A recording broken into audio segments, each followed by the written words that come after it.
So today I'm showing you how to determine your hourly rate as an IT contractor or tech freelancer. And it's a very simple and straightforward formula that works for any job role, no matter if you're a data analyst, cybersecurity expert, or developer, because it takes into account your hourly salary, your expenses, the RRR, which I'll explain in just a bit, divided by the profit. And profit is the most important one, yet the most overlooked one.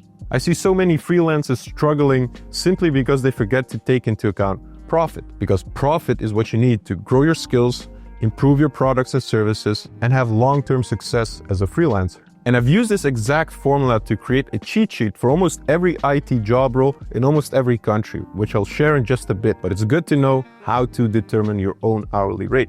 And you start by determining your hourly salary. So if you're currently working as a data analyst, how much do you earn per month? Now, I'll take myself as an example as we go through the calculation. Basically, my data analyst salary while I worked at Heineken before becoming a freelancer was 5K gross, so 5K before tax. Now, that was my monthly salary. So to determine my hourly salary, we got to divide by the average amount of working hours per month, which is 173.33, which is about 29 euros per hour. So that's the hourly salary part. So take a look at your own current salary, maybe previous salary, because this salary aspect of the formula also takes into account the standard of living of your country. If you live in the US, your salary is probably higher than if you live in India or another country where the standard of living is lower. The second part of the formula is the expenses. And the cool thing about being a tech freelancer or an IT contractor, you most likely don't have a lot of business expenses. The margins, the profit margins as a tech freelancer are very high compared to a brick and mortar business or your regular small business. But still, there are some costs we make as a tech freelancer.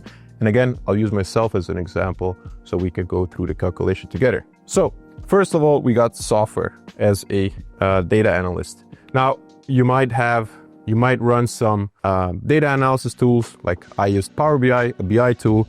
You might use ChatGPT. You might use some software for your accounting, whatever. When I kind of add up all the licenses and the monthly subscriptions I have, I pay around 100 euros per month for software. Now, when it comes to hardware as a tech freelancer, that mostly includes your phone, your laptop, and maybe a couple of other things, but that's it. So there's no monthly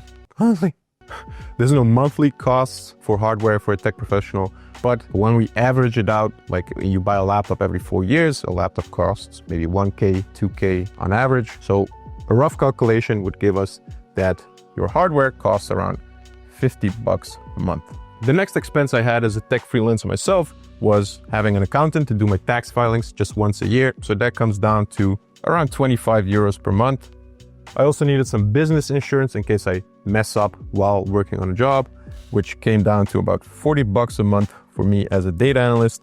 Then there was transportation. Sometimes I had to take the car, sometimes I had to take the train, which comes down to an average of about 100 euros per month. And that's basically all the expenses I had as a tech freelancer. It's not a lot. As I told you, you have great profit margins working as an IT freelancer or IT contractor. Adding those up would come down to 315 euros a month divided by the amount of work hours is, let me actually calculate, around 1.8, but let's round it off to 2. So we got our hourly salary is 29 euros an hour, and then we got our expenses, which are 2 euros an hour. Then the next part is the RRR, which stands for reserves, retirement, and risk. As a freelancer, you have to take care of your own reserves. So with reserves, I mean, whenever you go on a holiday, you don't get paid. So you need to have a buffer for when you have zero income. That also means you need a buffer for when you're sick or you're in between jobs, in between projects. So you need to build up some reserves. Also, as a freelancer, your employer is not taking care of your retirement. You have to take care of your own retirement. Plus, there is also some risk you carry as a freelancer that you need to take into account in your hourly rate as well. So let's get to it. All right, so the first part of the reserves is the vacation. I'll just use the amount of vacation days I had while I worked at Heineken as a data analyst as an example. So that was around 30 working days, which means 6 weeks. So 6 times 40 working hours per week is 240 times your hourly rate basically so far, which is 31. And that multiplies to, let me calculate. I'm really good at math, but I just want to just be sure, which is 7,440 euros per year you need to take into your reserves and then include in your hourly rate. But you need another reserve for whenever you're sick. So depends on your age and your health, I guess, but I'm on average maybe 2 or 3 days a year that I take a sick day off. But let's round it off to 5. You have 5 working days per year that you're sick. So 40 hours times 31 is, I know the answer, but I just need to calculate just to be sure for you, which is 1,240. Boom. Then the next part is retirement. So I did a quick calculation. I can show you all the exact details, but I don't want to bore you with that. I calculated basically how much Heineken contributed to my retirement and how much I contributed to my retirement myself while I worked at Heineken, which came down to around 10K per year for my retirement back when I used to work as a data analyst. So in the US, this would be your 401k or your IRA. I have no idea. But long story short, this is what went to my retirement while I worked as a regular data analyst. So if I want to save up for my retirement around a similar amount, but working as a freelancer, I would need to save up around 10K per year. So this is risks, or this is reserves rather. This is retirement. And then we got the last part, which is risk. Because as a freelancer, you carry way more risk than as a regular employee, or so it seems. You probably have to switch projects more often. You're more impacted by market and economic fluctuation. You're the first one to get kicked out of a company if things go sour in the company or the economy. So you want to compensate for that in your hourly rate. And you do that with 2 reserves. 1, a reserve for unforeseen business expenses, and 2, a reserve for market fluctuations or economic fluctuations. And I have a rule of thumb for this. You want your reserves to be around 2 months of income. So taking into account our hourly rate so far, that comes down to around 10K. Let's just round it off. Another 10K per year. So now we got a yearly amount for the reserves, the retirement, and the risk, which adds up to, I'm not calculating. I'm just checking my Facebook, which comes down to, I knew this already, 28,680, which comes down to 2,390 euros per month. Just had to, which comes down to 13.79 euros per hour to take into account the RRR. So the only thing we're left with is to calculate our profit.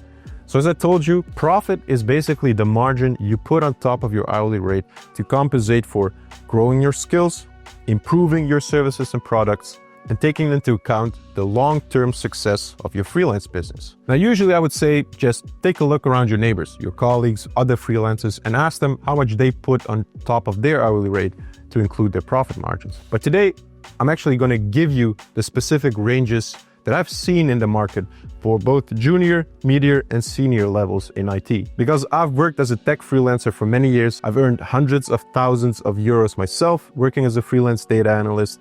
I've helped and coached dozens of tech professionals to become tech freelancers. So I know a thing or two about hourly rates per profession, per seniority. So I'll just give you the ranges right now. As a junior, your voice would crack a lot. Also, as a junior, the profit ranges to think about would be 10 to 30%. So just to give you an idea, working with the hourly rates we've determined so far, so we still need to add these up. So we got 29, 2, and let's round this off to 14. So we got 45. And then we want to divide it by a profit. Let's take the middle, which is 0.8, is I just need to do something. Somebody's sending me a message. It comes down to 56 euros an hour. So this sounds about right, being an average junior data analyst. I've seen hourly rates as low as 45 for fresh junior data analysts, freelancers, and I've seen hourly rates as high as 65 for the upper end of being a junior freelance data analyst. So this is nice in the middle, and it sounds correct. Now for the media IT contractors, we got the following profit ranges: 30 to 50%. So with our calculation, if we were right in the middle with 40% profit margins, this would be 45 divided by 0.6 is 75 euros an hour. And this also sounds about right because my first hourly rate when I was a media data analyst was 80 euros an hour. So it was a little bit higher than that. Now, you have to take into account inflation and rising hourly rates as well, but this is a snapshot of the current times. And for the senior level, you should think of the following profit margins: 50 to 70%. So doing a quick calculation with the hourly rate we've determined so far, 45 divided by being in between, which is 0.4, is 112.5 euros an hour, which sounds about right. I've seen hourly rates going upwards to 150 euros an hour, for example, if you're a senior IT architect. Anyways, as I told you, I've also created a cheat sheet, which is basically an overview of all the hourly rates of all job professions in all countries, which is actually part of my 6-figure tech freelancer training, which you can find in my free community. If you want to join the community, you can apply by clicking the link below. Oh, and if you want to become a tech freelancer, you also need some IT certificates to actually increase your hourly rate. And I made a video explaining exactly which 3 IT certificates you need.